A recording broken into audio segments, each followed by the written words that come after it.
Hello दोस्तों, प्रतिमा GS academy पे आप सभी का स्वागत है। दोस्तों, करंट अफेयर शुरू करते हैं।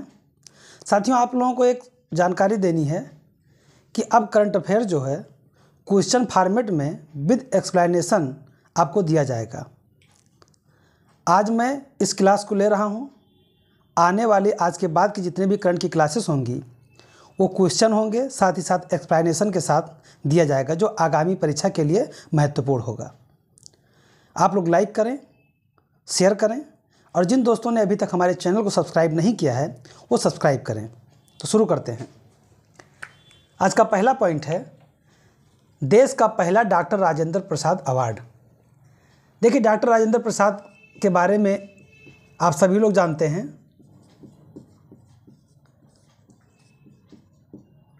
प्रसाद यानी बाबूजी। ये पहले स्थायी संविधान सभा के अध्यक्ष थे।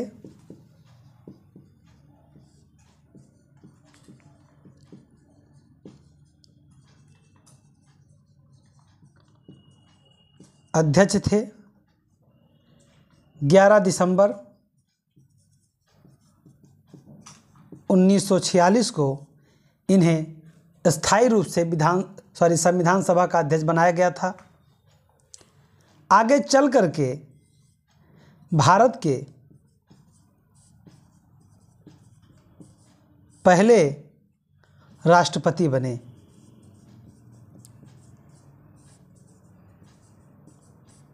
ये अंतरिम सरकार में मंत्री भी रहे और इन्होंने सर्वाधिक समय तक अभी तक के राष्ट्रपतियों में राष्ट्रपति के पद को सुशोभित किया और इसीलिए अब इनके सम्मान में 2022 से डॉक्टर राजेंद्र प्रसाद अवार्ड शुरू किया गया है। डॉक्टर राजेंद्र प्रसाद अवार्ड शुरू किया गया है। ये किस क्षेत्र में दिया जाएगा? ये लोक प्रशासन के लिए अच्छा कार्य करने वाले को दिया जाएगा, जो बेहतर तरीके से समाज सेवा करेगा, लोक प्रशासन को देखेगा, उसे यह पुरस्कार दिया जाएगा। यानी पब्लिक एडमिनिस्ट्रेशन।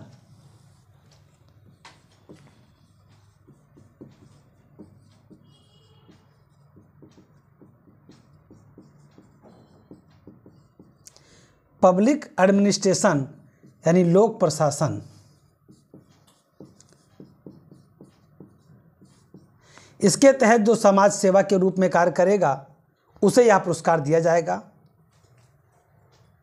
पब्लिक एडमिनिस्ट्रेशन में एकेडमिक एक्सीलेंस के लिए राजस्थान के यूनिवर्सिटी के पूर्व प्रोफेसर और चेयरमैन प्रोफेसर रमेश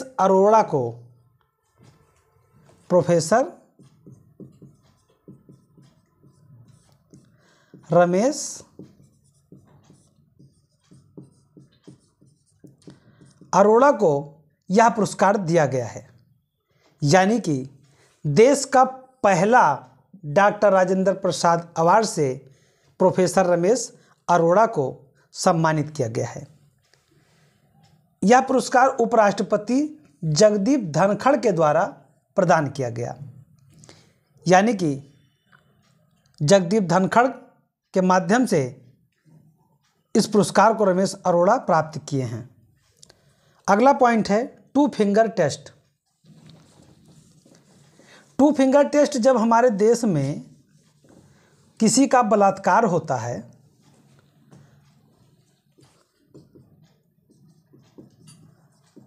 तो जिस महिला का बलात्कार होता है उसका टेस्ट करने के लिए टू फिंगर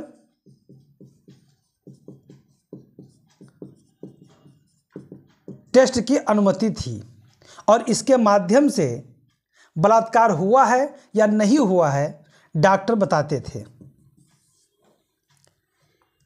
इसे हाल ही में सुप्रीम कोर्ट के 2 जजों के बेंच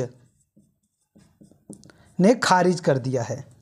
उन्होंने इसे अनैतिक, गैर वैज्ञानिक बताते हुए बलात्कार पे बलात्कार बताया। बलात्कार पर बलात्कार बताया। अब इसमें करते क्या थे? अब किसी महिला का शारीरिक बनावट एक समान तो सबका नहीं होता। अब किस महिला के साथ बलात्कार हुआ है उसे चेक करने के लिए जो यौनी स्थिति थी, इसकी शिथिलता को चेक करते थे। इसके माध्यम से डॉक्टर बलात्कार हुआ है या नहीं हुआ बताते थे। अब किसी महिला का बलात्कार हुआ तो कुछ महिलाएं ऐसी होती हैं कि उनका शारीरिक बनावट सख्त होता है और कुछ का शारीरिक बनावट थुलथुला होता है। तो उनकी योनि में 2 उंगली डाल करके डॉक्टर चेक करते थे कि शिथिलता है, सख्त है, कि इस रूप में बलात्कार हुआ है या नहीं निर्धारित करते थे। ये पता नहीं कैसे मूर्ख डॉक्टर हैं, यह हमारी कानून व्यवस्था है कि वो इतनी बात नहीं समझ पाते हैं कि हर महिलाओं की अलग अलग स्ट्रक्चर होते हैं, हर महिलाओं का अपना अलग अलग आधार होता है। उंगली डाल करके आप कैसे पता कर लेंगे? एक तो उसके साथ बलात्कार हुआ है, दूसरा उस पेन को वो भी सही भी नहीं पा रही थी, मानसिक रूप से, शारीरिक रूप से, और दूसरे में आप 2 उंगली भी डाल दे रहे हो, उसको और दर्द दे रहे हो। तो सुप्रीम कोर्ट के जज DY चंद्रचूड़ और हेमा कोहली, जस्टिस DY चंद्रचूड़ और जस्टिस हेमा कोहली के बेंच ने इसे खारिज करते हुए सख्त आदेश दिया है कि यदि दोबारा ऐसा कोई केस होता है तो उस डॉक्टर पे सख्त कार्रवाई होगी और साथ ही साथ प्रशासन पे भी, और इसे तत्काल रूप से समाप्त करने का जो है आर्डर भी दे दिया है। यानी 2 फिंगर टेस्ट जो है ये किसी भी रूप में नैतिक नहीं है। DY चंद्रचूड़ भी जो है सुप्रीम कोर्ट के मुख्य न्यायाधीश भी बनाए गए हैं। तो DY चंद्रचूड़ और हेमा कोहली की पीठ ने 2 फिंगर टेस्ट पर रोक लगा दिया है और इसे वैज्ञानिक प्रमाण नहीं माना है, इसे बलात्कार पे बलात्कार माना है। तो 2 फिंगर टेस्ट बलात्कार से संबंधित है, इसे आप लोग ध्यान रखिएगा।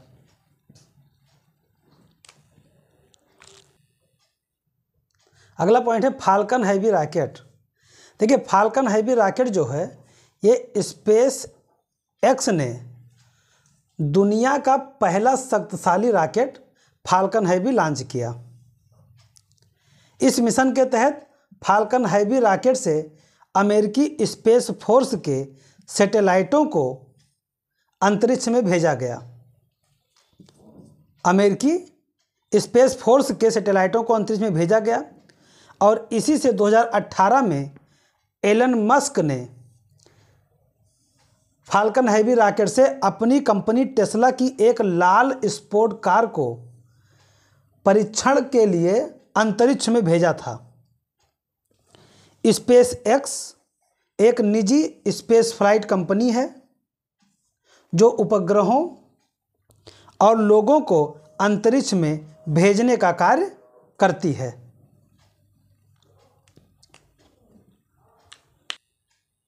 अगला पॉइंट है फ्रेंच ओपन बैडमिंटन टूर्नामेंट 2022।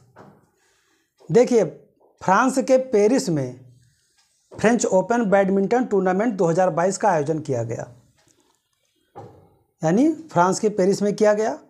और भारत के सात्विक साईराज रंकीरेड्डी, तो यहाँ पे आप लिखिए इन्हें रंकी रेड्डी या साईराज या सात्विक, कुछ में से एक याद कर लीजिए। और दूसरा चिराग शेट्टी, इन दोनों की जोड़ी ने पुरुष डबल का खिताब जीता है और यह पहली बार है जब किसी भारतीय ने फ्रेंच ओपन बैडमिंटन टूर्नामेंट का खिताब जीता है। यह पहली बार है। फाइनल में इन्होंने चीन ताइपे के लू चिंग याओ और यांगपो हान को पराजित किया है। लू चिंग याओ यांगपो हान को पराजित किया है। फ्रेंच ओपन बैडमिंटन में भारत ने पहली बार यह खिताब जीता है और इसमें पुरुष सिंगल का खिताब डेनमार्क के विक्टर एक्सेल्सन ने जीता है। वहीं महिला सिंगल का खिताब कैरोलिना मारिन ने जीता है। ध्यान रहे, पुरुष सिंगल का खिताब डेनमार्क के विक्टर एक्सेल्सन ने और महिला सिंगल का खिताब कैरोलिना मारिन ने जीता है। तो दोस्तों, मैं अपने क्लास को यहीं पे समाप्त करता हूँ। धन्यवाद। जय हिंद, जय भारत।